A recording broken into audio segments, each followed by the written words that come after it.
Hey guys, it's Rachel, and today I have a Thanksgiving video for you all. Thanksgiving is coming up very soon, which means it's almost time for Thanksgiving break. Thank goodness, I need some time to work on my college apps.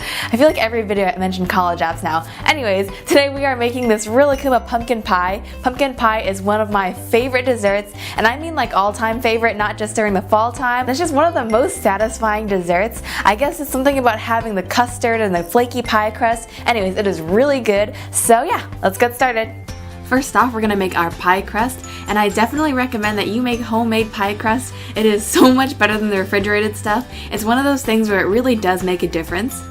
The key to a really good pie crust is to have super cold butter, so we're going to start off by cubing up 1 cup of butter, and go ahead and pop that in the freezer while you work on the rest of your ingredients. So you're going to need 2½ cups of flour, along with 1/4 teaspoon of salt, and then just give that a whisk. Now we're going to add in that cold butter.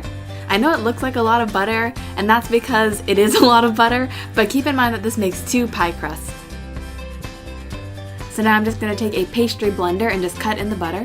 If you don't have a pastry blender, you can also use 2 knives, and you want a crumbly consistency like this. Next, you're going to need some very cold ice water. You can see a key to having flaky pie crust is just to keep everything really cold. So I'm going to add in about 2 tablespoons at a time. And you're looking for the pastry to just come together. It'll take about 7 or 8 tablespoons. Once it starts to look kind of shaggy, it helps to use your hands instead. And once your dough looks something like this, you are all set. I'm going to divide it in half, wrap each half in plastic wrap, and then pop these in the fridge for at least 1 hour. Once the dough is nice and chilled, we're going to take it out onto a floured work surface. Go ahead and flour it up really well.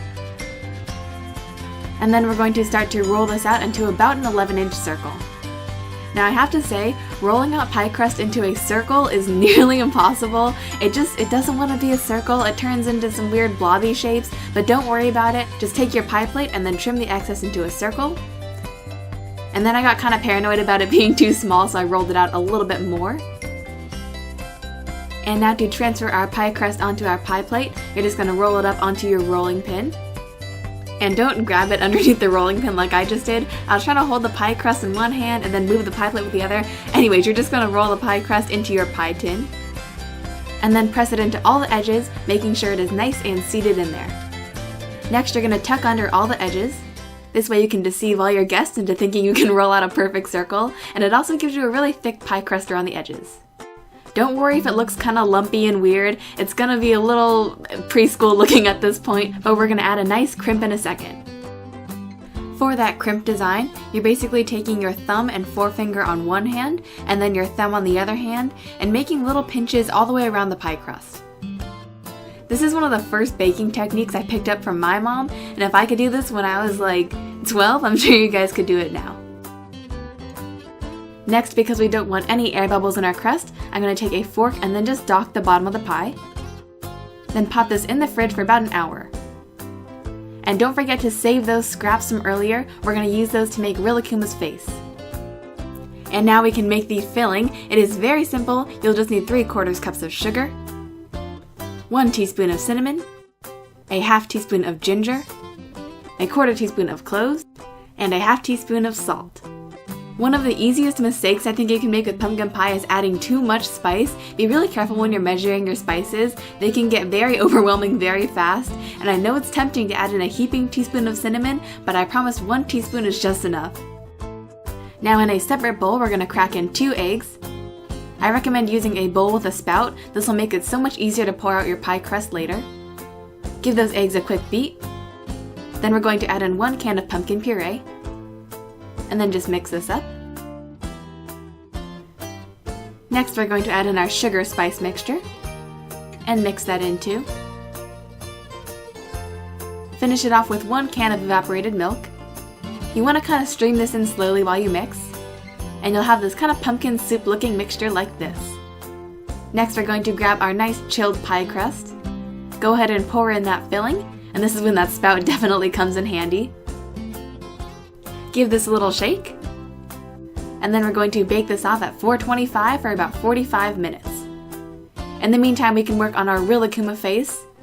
Take those pie scraps that we saved and go ahead and roll them out. Next you'll need to print and cut out the Rilakkuma template, and I'll have it linked in the description box below.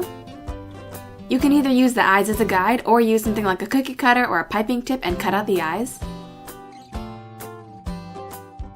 And then chances are you don't have a Rilakkuma mouth cookie cutter, so go ahead and use the template as a guide and cut out the mouth. This part takes a little bit of patience, but I promise the more time you spend on it, the cuter your finished pie will look. Place this on a parchment paper lined baking sheet and then bake this off at 425 for about 14 minutes. And once your pie is out of the oven, go ahead and let it cool completely. It looks so good and it smells amazing too. The final touch is just to put it all together. Go ahead and place on the mouth and the eyes. And that's it. Alright guys, our Rilakkuma pumpkin pie is finished now, and this looks so cute, although I have to say it probably smells even better. This room smells amazing right now. It smells like pumpkin and cinnamon and spices, and I guess it just smells like fall is what I'm trying to say. But yeah, I hope you guys enjoyed this video. Hope you all have a good Thanksgiving and that you can give this recipe a try. If you do, make sure you share it with me on Instagram and Facebook with the hashtag kawaiisweetworld, and I'll see you guys next time. Bye guys. Thanks so much for watching. Click below for more videos and don't forget to subscribe for more cute recipes. Talk to you soon.